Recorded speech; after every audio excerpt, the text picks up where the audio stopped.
ಹೊಟ್ಟೆ ಶುದ್ಧವಾಗಿದ್ದರೆ ಜೀವನದಲ್ಲಿ 100 ವರ್ಷ ಆಯಸ್ಸು ಗಟ್ಟಿಯಾಗಿರ್ತದೆ.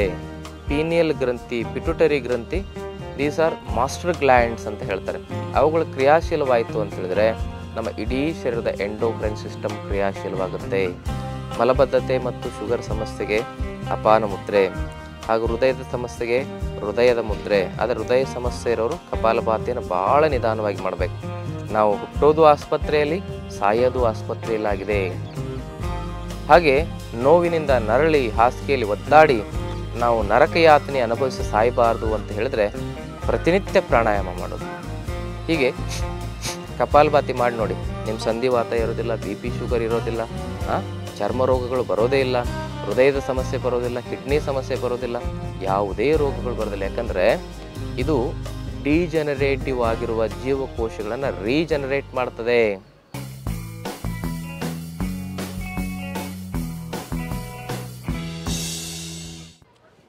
ನಮಸ್ಕಾರ ವೀಕ್ಷಕ ಬಂಧುಗಳಿಗೆ.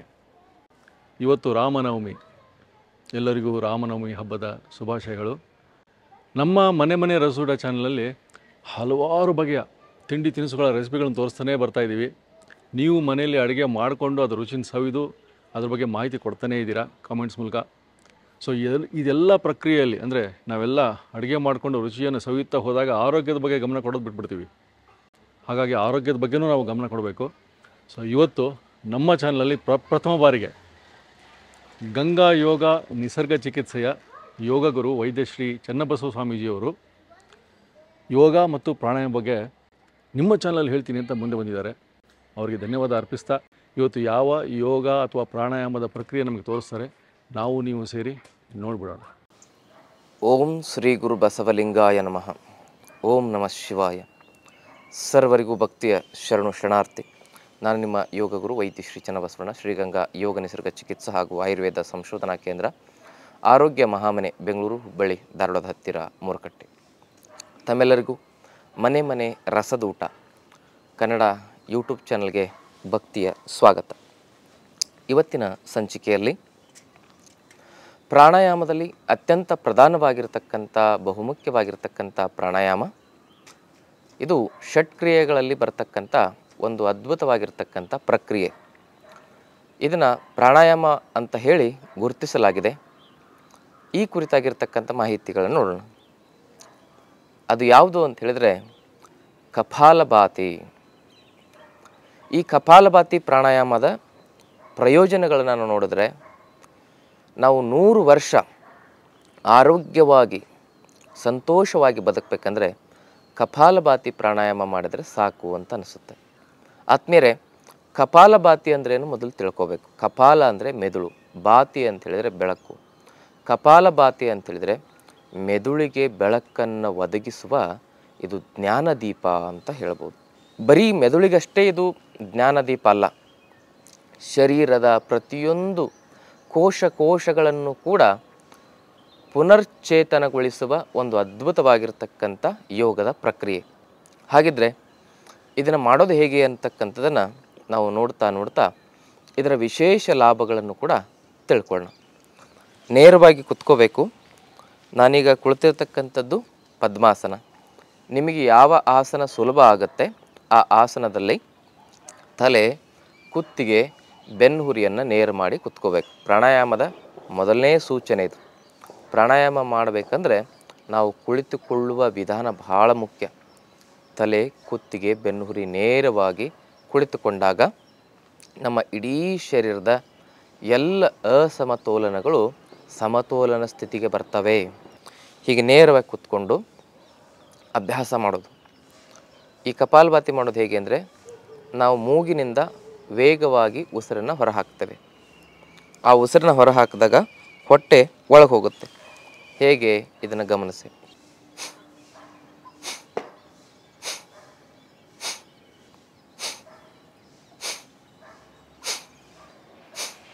ಹೀಗೆ ನೋಡಿ, ಉಸಿರನ್ನ ಹೊರ ಹಾಕಿದಾಗ ಹೊಟ್ಟೆ ಒಳಗಡೆ ಹೋಯಿತು.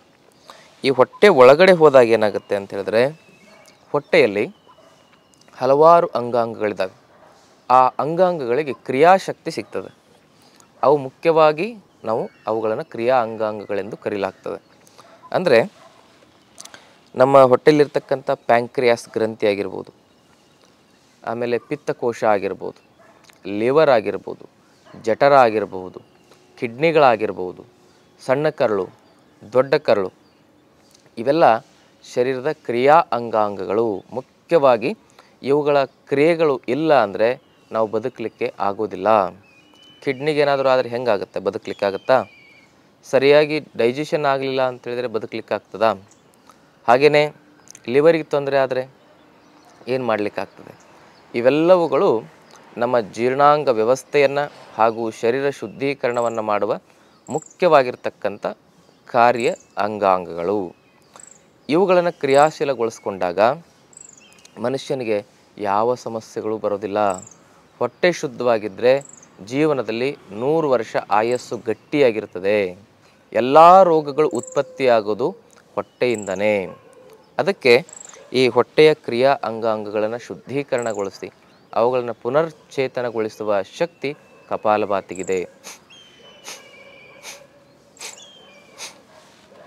ಈ ಮುಖ್ಯವಾಗಿರ್ತಕ್ಕಂಥ ವ್ಯವಸ್ಥೆಯನ್ನು ನಾವು ಕ್ರಿಯಾಶೀಲವಾಗಿಟ್ಕೊಂಡ್ರೆ, ಈ ಹೊಟ್ಟೆಯ ಭಾಗದಲ್ಲಿರ್ತಕ್ಕಂಥ ಅಂಗಾಂಗಗಳನ್ನು ಕ್ರಿಯಾಶೀಲವಾಗಿಟ್ಕೊಂಡ್ರೆ ನಮಗೆ ulcerative colitis, liver cirrhosis, peptic ulcer, ಆಮೇಲೆ fatty liver, kidney failure, ulcer, ಹೊಟ್ಟೆಯ ಸಂಬಂಧಪಟ್ಟಿರ್ತಕ್ಕಂಥ ಕಿಡ್ನಿ ಕ್ಯಾನ್ಸರ್ ಆಗಿರ್ಬೋದು, ಕರುಳಿನ ಕ್ಯಾನ್ಸರ್ ಆಗಿರ್ಬೋದು, ಲಿವರ್ ಕ್ಯಾನ್ಸರ್ ಆಗಿರ್ಬೋದು, ಪ್ಯಾಂಕ್ರಿಯಾಟೈಟಿಸ್ಸಿನ ಸಮಸ್ಯೆ ಆಗಿರ್ಬೋದು, ಹಾಗೂ ಮೂಲವ್ಯಾಧಿ ಪಿಜರ್, ಪಿಸ್ತುಲ್ಲಾ, ಪೈಲ್ಸ್ ಇಂತಹ ಯಾವ ಸಮಸ್ಯೆಗಳು ಬರೋದಿಲ್ಲ. ಯಾಕಂದರೆ ಹೊಟ್ಟೆಯ ಅಂಗಾಂಗಗಳೆಲ್ಲವೂ ಕೂಡ ಪುನರ್ಕ್ರಿಯಾಶೀಲಗೊಳ್ತವೆ.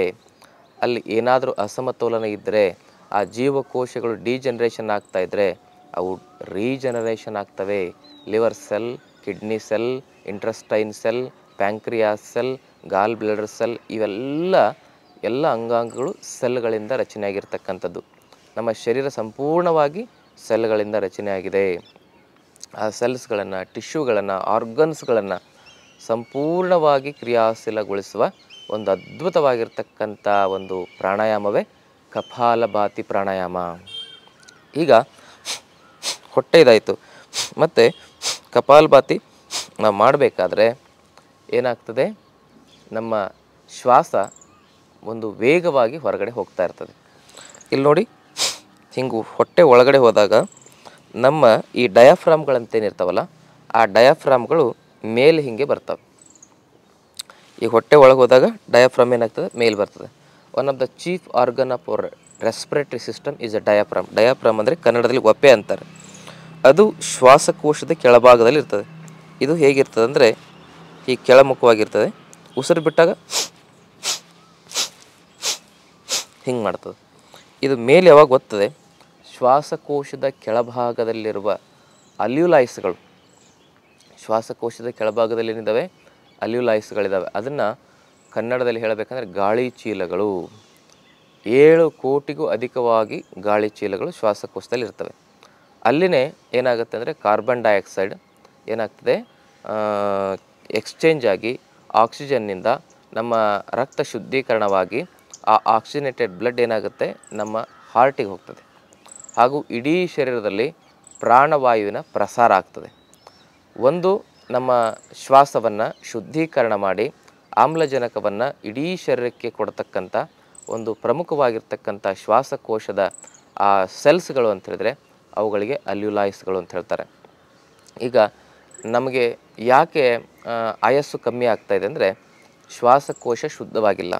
ಶ್ವಾಸಕೋಶ ಶುದ್ಧವಾಯಿತು ಅಂತ ಹೇಳಿದ್ರೆ ಪರಿಪೂರ್ಣವಾಗಿ 4.5 ಲೀಟ್ರ್ ಉಸಿರು ತೆಗೆದುಕೊಳ್ಳುವ ಶಕ್ತಿ ಶ್ವಾಸಕೋಶಕ್ಕಿದೆ.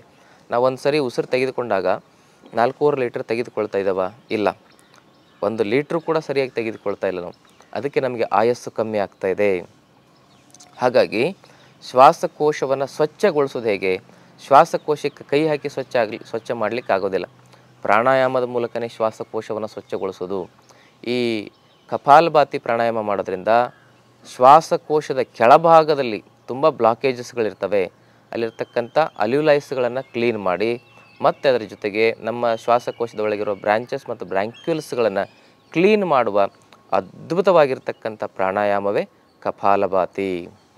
ಈ ಒಂದು ಕಪಾಲಭಾತಿ ಮಾಡೋದ್ರಿಂದ ಶ್ವಾಸಕೋಶ ಶುದ್ಧವಾಗುತ್ತೆ, ಮೆದುಳು ಶುದ್ಧವಾಗುತ್ತೆ. ಮೆದುಳಿನಲ್ಲಿರ್ತಕ್ಕಂಥ ಮೆದುಳಿನಲ್ಲಿರ್ತಕ್ಕಂಥ ಆ ನ್ಯೂರಾನ್ಸ್ಗಳ ಶಕ್ತಿ ಸಂಪೂರ್ಣವಾಗಿ ಕ್ರಿಯಾಶೀಲವಾಗಿ ಅಲ್ಲಿ ಡೋಪೋಮಿನ್ ಆಗಿರ್ಬೋದು, ಆಕ್ಸಿಟೋಸಿನ್ ಆಗಿರ್ಬೋದು, ಮೆಲೋಟೋನಿನ್ ಆಗಿರ್ಬೋದು, ಇವೆಲ್ಲ ಹಾರ್ಮೋನುಗಳು ಕ್ರಿಯಾಶೀಲವಾಗ್ತವೆ. ಅಲ್ಲಿರ್ತಕ್ಕಂಥ ಪೀನಿಯಲ್, ಪಿಟ್ಯುಟರಿ ಗ್ಲ್ಯಾಂಡ್ ಇವೆಲ್ಲವುಗಳು ಕ್ರಿಯಾಶೀಲವಾದಾಗ ನಮ್ಮ ಎಂಡೋಕ್ರೈನ್ ಸಿಸ್ಟಮ್ ಅಂತಿರ್ತದೆ, ಹಾರ್ಮೋನುಗಳ ವ್ಯವಸ್ಥೆ.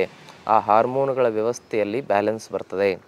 ನಮ್ಮ ಥೈರಾಯ್ಡ್ ಹಾರ್ಮೋನ್ ಆಗಿರ್ಬೋದು, ಮತ್ತು ರೀಪ್ರೊಡಕ್ಟಿವ್ ಹಾರ್ಮೋನ್ಗಳಾಗಿರ್ತಕ್ಕಂಥ ಪ್ರೊಜೆಸ್ಟರಾನ್, ಟೆಸ್ಟೋಸ್ಟಿರಾನ್, ಎಸ್ಟ್ರೋಜನ್ ಅಂತಕ್ಕಂಥ ಹಾರ್ಮೋನ್ಗಳಾಗಿರ್ಬೋದು, ಇವೆಲ್ಲಗಳು ಕೂಡ ಬ್ಯಾಲೆನ್ಸ್ ಆಗ್ತವೆ. ಯಾಕಂದರೆ ಪೀನಿಯಲ್ ಗ್ರಂಥಿ, ಪಿಟ್ಯುಟರಿ ಗ್ರಂಥಿ, ದೀಸ್ ಆರ್ ಮಾಸ್ಟರ್ ಗ್ಲ್ಯಾಂಡ್ಸ್ ಅಂತ ಹೇಳ್ತಾರೆ.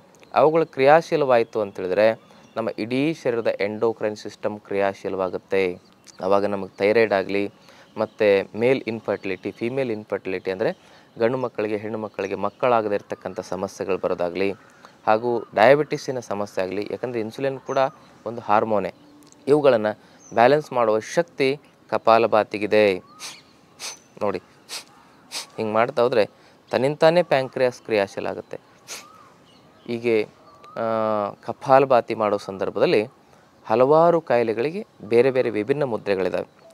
ಮಲಬದ್ಧತೆ ಮತ್ತು ಶುಗರ್ ಸಮಸ್ಯೆಗೆ ಅಪಾನ ಮುದ್ರೆ, ಹಾಗೂ ಹೃದಯದ ಸಮಸ್ಯೆಗೆ ಹೃದಯದ ಮುದ್ರೆ. ಆದರೆ ಹೃದಯ ಸಮಸ್ಯೆ ಇರೋರು ಕಪಾಲಭಾತಿಯನ್ನು ಭಾಳ ನಿಧಾನವಾಗಿ ಮಾಡಬೇಕು, ಕಿಡ್ನಿ ಮತ್ತು ಹೃದಯ ಸಮಸ್ಯೆ ಇರ್ತಕ್ಕಂಥವ್ರು.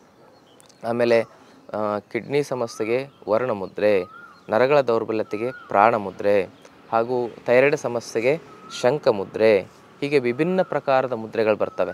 ಈ ಮುದ್ರೆಗಳ ಮೂಲಕ ಕಪಾಲಭಾತಿಯನ್ನು ಮಾಡೋದಕ್ಕೆ ಯೋಗ ಥೆರಪಿ ಅಂತ ಹೇಳ್ತಾರೆ, ಚಿಕಿತ್ಸಾತ್ಮಕ ಯೋಗ. ಹಾಗೆ ಕಪಾಲಭಾತಿಯನ್ನು ವಿಭಿನ್ನ ಪ್ರಕಾರದಲ್ಲಿ ಮಾಡೋದು. ನಾವು ನಮ್ಮ ಆಶ್ರಮದಲ್ಲಿ ಯೋಗ ಶಿಬಿರದಲ್ಲಿ ಆ ಯೋಗ ಚಿಕಿತ್ಸೆಯನ್ನು ನಾವು ಹೇಳ್ತಾ ಹೋದಾಗ ಪೇಷಂಟ್ಗಳಿಗೆ ಒಂದು 5 ದಿವಸದ ಶಿಬಿರದಲ್ಲೇ ಅದ್ಭುತವಾಗಿರ್ತಕ್ಕಂಥ ಪರಿವರ್ತನೆಗಳಾಗ್ತವೆ.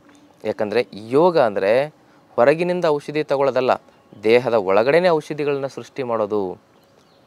ಈ ಪ್ರಪಂಚದಲ್ಲಿರುವ 84 ಲಕ್ಷ ಜೀವರಾಶಿಗಳೇನಿದಾವಲ್ಲ, ಯಾವೂ ಕೂಡ ನಮ್ಮ ಥರ ಆಸ್ಪತ್ರೆಗೆ ಹೋಗಿ ಮೆಡಿಕಲ್ ಶಾಪಿಗೆ ಹೋಗಿ ಕ್ಯೂ ಹಚ್ಚಿ ನಿಲ್ಲೋದಿಲ್ಲ. ಅವುಗಳು ಸಾಯುವ ಕ್ಷಣದವರೆಗೂ ತಮ್ಮ ಕಾರ್ಯವನ್ನು ತಾವೇ ಮಾಡ್ಕೊಂಡು ಸಾಯ್ತವೆ. ನಮ್ಮ ಥರ ಬೆಡ್ ರಿಡನ್ ಆಗೋದಿಲ್ಲ. ನಾವು ಹುಟ್ಟೋದು ಆಸ್ಪತ್ರೆಯಲ್ಲಿ, ಸಾಯೋದು ಆಸ್ಪತ್ರೆಯಲ್ಲಾಗಿದೆ. ಹಾಗೆ ನೋವಿನಿಂದ ನರಳಿ ಹಾಸಿಗೆಯಲ್ಲಿ ಒದ್ದಾಡಿ ನಾವು ನರಕಯಾತನೆ ಅನುಭವಿಸಿ ಸಾಯಬಾರ್ದು ಅಂತ ಹೇಳಿದ್ರೆ ಪ್ರತಿನಿತ್ಯ ಪ್ರಾಣಾಯಾಮ ಮಾಡೋದು. ಇದರಿಂದ ಏನಾಗುತ್ತೆ ಅಂತ ಹೇಳಿದ್ರೆ ಶರೀರದ ಜೀವಕೋಶಗಳು ರೀಚಾರ್ಜ್ ಆಗ್ತವೆ, ಸಂಪೂರ್ಣವಾಗಿ ಬ್ಯಾಲೆನ್ಸ್ ಆಗುತ್ತೆ. ಯಾವಾಗ ಶರೀರ ಬ್ಯಾಲೆನ್ಸ್ ಆಗುತ್ತೆ ಆವಾಗ ಶರೀರದಲ್ಲಿ ವೈಲೆನ್ಸ್ ಬರೋದಿಲ್ಲ. ಯಾವಾಗ ಶರೀರದಲ್ಲಿ ವೈಲೆನ್ಸ್ ಇರೋದಿಲ್ಲ ಆವಾಗ ಕಾಯಿಲೆಗಳೇ ಬರೋದಿಲ್ಲ. ಅದಕ್ಕೆ ಕಪಾಲಭಾತಿ ಮಾಡೋದ್ರಿಂದ ಶರೀರ ಬ್ಯಾಲೆನ್ಸ್ ಆಗುತ್ತೆ, ರೋಗ ಪ್ರತಿರೋಧಕ ಶಕ್ತಿ ಕ್ರಿಯಾಶೀಲವಾಗುತ್ತೆ, ಎಲ್ಲ ಸೆಲ್ಸ್ಗಳು ರೀಚಾರ್ಜ್ ಆಗೋದ್ರಿಂದ ಶರೀರದ ರೋಗ ಪ್ರತಿರೋಧಕ ಶಕ್ತಿ, ಇಮ್ಯುನಿಟಿ ಪವರ್ ಅಂತ ಏನು ಹೇಳ್ತಾರೆ, ಅದು ನಮ್ಮ ನಿಜವಾಗಿರ್ತಕ್ಕಂಥ ಡಾಕ್ಟರ್. ಅದು ಕ್ರಿಯಾಶೀಲವಾಗುತ್ತೆ. ಅದು ಕ್ರಿಯಾಶೀಲವಾಯಿತು ಅಂತೇಳಿದರೆ ಶರೀರಕ್ಕೆ ಯಾವುದೇ ರೋಗ ಬಂದರೂ ಕೂಡ ಆ ಒಂದು ರೋಗ ಒಳಗಿನಿಂದನೇ ಏನಾಗ್ತದೆ, ನಿವಾರಣೆ ಆಗ್ತದೆ. ಇದೇನು ಮಾಡ್ತದಂದರೆ, ಹೇಗೆ ಭೂಮಿಯನ್ನು ಅಗೆದು ನಾವು ಚಿನ್ನವನ್ನು ತೆಗಿಬೋದು, ನಾವು ಪೆಟ್ರೋಲನ್ನು ತೆಗಿಬೋದು, ಖನಿಜಾಂಶಗಳನ್ನು ತೆಗಿಬೋದು, ಎಲ್ಲ ಭೂಮಿಯಿಂದನೇ ತೆಗಿತೇವೆ ನಾವು ಅಲ್ವಾ. ಹಾಗೆ ಈ ಶರೀರ ಏನಿದೆಯಲ್ಲ, ಈ ಶರೀರದಲ್ಲೂ ಕೂಡ ಪಂಚಮಹಾಭೂತಗಳಿದ್ದಾವೆ. ಈ ಶರೀರದಲ್ಲೂ ಕೂಡ ಎಲ್ಲ ಔಷಧಿ ಸತ್ವಗಳಿದ್ದಾವೆ. ಅವುಗಳನ್ನು ಎಕ್ಸ್ಟ್ರಾಕ್ಟ್ ಮಾಡಿ ತೆಗೆದು ನಮ್ಮ ದೇಹಕ್ಕೆ ಉಪಯೋಗವಾಗುವ ರೀತಿಯಲ್ಲಿ ಉತ್ಖನನ ಮಾಡುವ ಒಂದು ಪ್ರಕ್ರಿಯೆನೇ ಈ ಒಂದು ಕಪಾಲಭಾತಿ. ಹೇಗೆ ಭೂಮಿಯಲ್ಲಿ ಎಲ್ಲ ಅಂಶಗಳು ನಾವೆಲ್ಲ ಮಾಡ್ತಕ್ಕಂಥ ಯಾವುದೇ ರಾಸಾಯನಿಕ ಔಷಧಿಗಳಾಗಲಿ ಏನೇ ಆಗಲಿ ಭೂಮಿಯಿಂದ ತೆಗೆದೇ ಮಾಡಬೇಕಲ್ಲ. ಆ ಆಯುರ್ವೇದ ಆಗಲಿ ರಾಸಾಯನಿಕ ಔಷಧಿಗಳಾಗಲಿ ಭೂಮಿಯಿಂದ ತೆಗೆದೇ ಮಾಡಬೇಕು. ಹಾಗೆ ಈ ಶರೀರದಲ್ಲೂ ಕೂಡ ಭೂತತ್ವ ಇದೆ. ಈ ಶರೀರದಲ್ಲಿ ಭೂಮಿ, ನೀರು, ಅಗ್ನಿ, ವಾಯು, ಆಕಾಶ ಪಂಚ ಮಹಾಭೂತಗಳ ಸತ್ವ ಇದೆ. ಹೊಟ್ಟೆಯಲ್ಲಿ ಅಗ್ನಿ ತತ್ವ, ಆಮೇಲೆ ಶ್ವಾಸಕೋಶದಲ್ಲಿ ವಾಯುತತ್ವ, ನಮ್ಮ ರಕ್ತ ಮತ್ತು ಹಾರ್ಮೋನ್ಸ್ಗಳಲ್ಲಿ ಜಲತತ್ವ, ನಮ್ಮ ನವರಂಧ್ರಗಳು ಅಂದರೆ 2 ಮೂಗು, 2 ಕಣ್ಣು, 2 ಕಿವಿ, 1 ಬಾಯಿ, 1 ಮೂತ್ರದ್ವಾರ, 1 ಮಲದ್ವಾರ, ಇವೆಲ್ಲ ಆಕಾಶ ತತ್ವ. ಪೃಥ್ವಿ ತತ್ವ ಆಯಿತು, ಅಗ್ನಿ ತತ್ವ ಆಯಿತು, ಆಕಾಶ ತತ್ವ ಆಯಿತು, ವಾಯುತತ್ವ ಆಯಿತು, ಜಲತತ್ವ ಆಯಿತು. ಹೀಗೆ ಈ 5 ತತ್ವಗಳು ನಮ್ಮ ಶರೀರದಲ್ಲಿದ್ದಾವೆ. ಅವುಗಳನ್ನು ಕ್ರಿಯಾಶೀಲಗೊಳಿಸುವುದೇ ಕಪಾಲಭಾತಿ. ಅವುಗಳಲ್ಲಿರ್ತಕ್ಕಂಥ ಸತ್ವವನ್ನು ಔಷಧಿಯಾಗಿ ಮಾಡಿ ಸ್ವಯಂ ನಮ್ಮ ಶರೀರವೇ ಸರ್ವ ರೋಗಗಳನ್ನು ಕೂಡ ನಿವಾರಣೆ ಮಾಡುವ ಶಕ್ತಿಯನ್ನು ತುಂಬತಕ್ಕಂಥದ್ದಕ್ಕೆ ಕಪಾಲಭಾತಿ ಅಂತ ಹೇಳ್ತಾರೆ. ಹೀಗೆ ಕಪಾಲಭಾತಿ ಮಾಡಿ ನೋಡಿ, ನಿಮ್ಮ ಸಂಧಿವಾತ ಇರೋದಿಲ್ಲ, ಬಿ ಪಿ ಶುಗರ್ ಇರೋದಿಲ್ಲ, ಚರ್ಮ ರೋಗಗಳು ಬರೋದೇ ಇಲ್ಲ, ಹೃದಯದ ಸಮಸ್ಯೆ ಬರೋದಿಲ್ಲ, ಕಿಡ್ನಿ ಸಮಸ್ಯೆ ಬರೋದಿಲ್ಲ, ಯಾವುದೇ ರೋಗಗಳು ಬರೋದಿಲ್ಲ. ಯಾಕಂದರೆ ಇದು ಡಿಜನರೇಟಿವ್ ಆಗಿರುವ ಜೀವಕೋಶಗಳನ್ನು ರೀಜನರೇಟ್ ಮಾಡ್ತದೆ. ಅಂದರೆ ಡಿಜನರೇಷನ್ ಆದರೆ ಡಿಸೀಸ್, ರೀಜನರೇಷನ್ ಆದರೆ ಆರೋಗ್ಯ. ಮತ್ತು ಈ ಪ್ರಾಣಾಯಾಮ ಮಾಡಿದ್ರೆ 100 ವರ್ಷಕ್ಕಿಂತ ಹೆಚ್ಚಿಗೆ ಆರೋಗ್ಯವಾಗಿ ಬದುಕ್ಬೋದು. ಯಾರಿಗೆ ತಾನೇ 100 ವರ್ಷ ಬದುಕಲಿಕ್ಕೆ ಇಷ್ಟ ಇಲ್ಲ ಹೇಳಿ? ಹೆಚ್ಚು ವರ್ಷ ಬದುಕಲಿಕ್ಕೆ ಎಲ್ಲರಿಗೂ ಇಷ್ಟ ಇದೆ, ಆದರೆ ಅದಕ್ಕೆ ಏನು ಮಾಡಬೇಕು ಅಂತಕ್ಕಂಥದ್ದು ಗೊತ್ತಿಲ್ಲ ಅಷ್ಟೇ. ಬೆಳಗ್ಗೆ ಎದ್ದು ಸುಪ್ರಭಾತ ಸಮಯದಲ್ಲಿ ಒಂದು 15-20 ನಿಮಿಷ ಕಪಾಲಭಾತಿ ಪ್ರಾಣಾಯಾಮ ಮಾಡೋದ್ರಿಂದ ತುಂಬ ಒಳ್ಳೆಯ ರಿಸಲ್ಟ್ ಬರ್ತದೆ, ಆರೋಗ್ಯವಾಗಿ ಬದುಕ್ಬೋದು. ಮತ್ತು ಇದರಲ್ಲಿ 2 ಪ್ರಕಾರ ಬರ್ತದೆ ವಿಭಾಗಗಳನ್ನು ಮಾಡಿದಾಗ. ಒಂದು ಚಂದ್ರಭೇದಿ ಸೂರ್ಯಭೇದಿ ಪ್ರಾಣಾಯಾಮ ಅಂತ ಒಂದು ಬರ್ತದೆ. ಒಟ್ಟಿನಲ್ಲಿ 3 ಪ್ರಕಾರಗಳಾಗ್ತವೆ: ಚಂದ್ರಭೇದಿ, ಸೂರ್ಯಭೇದಿ ಮತ್ತು ಸಹಜ ಸಂಪೂರ್ಣ ಕಪಾಲಭಾತಿ.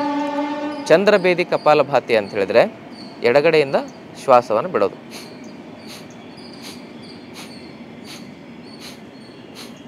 ಮತ್ತು ಸೂರ್ಯಭೇದಿ ಕಪಾಲಭಾತಿ ಅಂದರೆ ಬಲಗಡೆಯಿಂದ ಬಿಡೋದು. ಯಾರಿಗೆ ಕೋಲ್ಡು, ಅಸ್ತಮಾ ಮತ್ತು ಶ್ವಾಸಕೋಶಕ್ಕೆ ಸಂಬಂಧಪಟ್ಟಿರ್ತಕ್ಕಂಥ ಸಮಸ್ಯೆಗಳಿರ್ತವೆ ಅವರು ಬಲಗಡೆಯಿಂದ ಬಿಡೋದು. ಇದು ವೆಯ್ಟ್ ಲಾಸನ್ನು ಕೂಡ ಮಾಡ್ತದೆ. ಇದರಿಂದ ಶರೀರ ಉಷ್ಣ ಆಗ್ತದೆ. ಆದರೆ ಜಾಸ್ತಿ ಉಷ್ಣ ಇರೋರು ಸೂರ್ಯಭೇದಿ ಮಾಡಬಾರ್ದು. ಹಾಗೆಯೇ ಚಂದ್ರಭೇದಿ ಕಪಾಲಭಾತಿ ಅಂತ ಹೇಳಿದರೆ ಎಡಗಡೆಯಿಂದ ಶ್ವಾಸವನ್ನು ಬಿಡೋದು. ಇದು ಶರೀರವನ್ನು ತಂಪು ಮಾಡುತ್ತೆ. ಯಾರಿಗೆ ವಿಪರೀತವಾಗಿ ಉರಿ ಮೂತ್ರದ ಸಮಸ್ಯೆ, ಶರೀರದಲ್ಲಿ ಪಿತ್ತ ಜಾಸ್ತಿ ಆಗಿರುತ್ತೆ ಅಂಥವ್ರು ಒಂದು 5 ನಿಮಿಷ ಚಂದ್ರಭೇದಿ ಮಾಡ್ಬೋದು.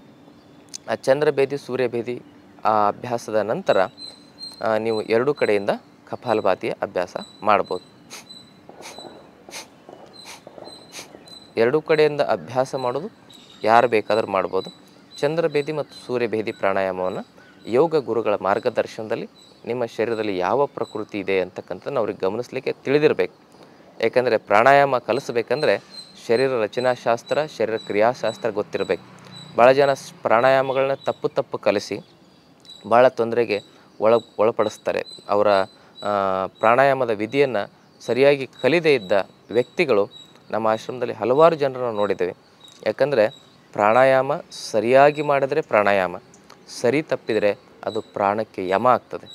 ಅದಕ್ಕೆ ಸರಿಯಾದ ಮಾರ್ಗದರ್ಶನದಲ್ಲಿ, ಗುರುಗಳ ಮಾರ್ಗದರ್ಶನದಲ್ಲಿ ಪ್ರಾಣಾಯಾಮ ಮಾಡೋದು ಅತ್ಯಗತ್ಯ ಅಂತಕ್ಕಂಥ ಮಾತನ್ನು ಹೇಳ್ತಾ, ಕಪಾಲಭಾತಿ ಸರ್ವರೋಗಕ್ಕೂ ಸಂಜೀವಿನಿ. ಆದರೂ ಈ ಕಪಾಲಭಾತಿಯನ್ನು ಮಾಡಲಿಕ್ಕೆ ವಿಧಿ ನಿಷೇಧಗಳೇನಂತ ಹೇಳಿದರೆ, ಗರ್ಭಿಣಿ ಸ್ತ್ರೀಯರು ಮಾಡೋದಿಲ್ಲ, ಹಾಗೆಯೇ ಋತುಸ್ರಾವದ ಸಂದರ್ಭದಲ್ಲಿ ಹೆಣ್ಮಕ್ಳು ಮಾಡಬಾರ್ದು. ಮತ್ತು ಋತು ಮುಗಿದ ನಂತರ ಅವ್ರು ಮಾಡ್ಬೋದು. ಗರ್ಭಿಣಿ ಅವಸ್ಥೆಯಲ್ಲಿ ಮತ್ತು ಋತುಸ್ರಾವದ ಸಂದರ್ಭದಲ್ಲಿ ಮಾಡಬಾರ್ದು. ಮತ್ತು ಬಿ ಪಿ, ಹೃದಯದ ಸಮಸ್ಯೆ, ಕಿಡ್ನಿ ಸಮಸ್ಯೆಯಿಂದ ಬಳಲ್ತಾ ಇರತಕ್ಕಂಥವ್ರು ಇದನ್ನು ಅತ್ಯಂತ ನಿಧಾನವಾಗಿ ಮಾಡಬೇಕು. 5 ಸೆಕೆಂಡಿಗೊಮ್ಮೆ 10 ಸೆಕೆಂಡಿಗೊಮ್ಮೆ ಉಸಿರನ್ನು ಹೊರ ಹಾಕೋದು. ಹೇಗೆ ಅಂದರೆ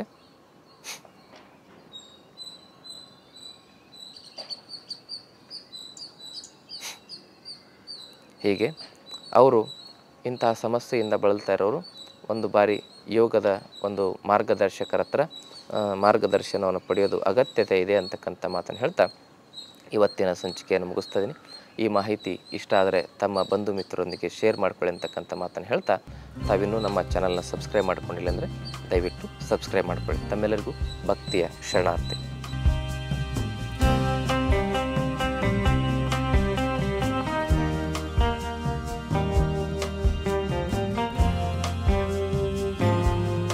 ಇನ್ನೂ ಅನೇಕ ಸ್ವಾದಿಷ್ಟ ರೆಸಿಪಿಗಳಿಗಾಗಿ ಸಬ್ಸ್ಕ್ರೈಬ್ ಮಾಡುವುದನ್ನು ಮರೆಯಬೇಡಿ.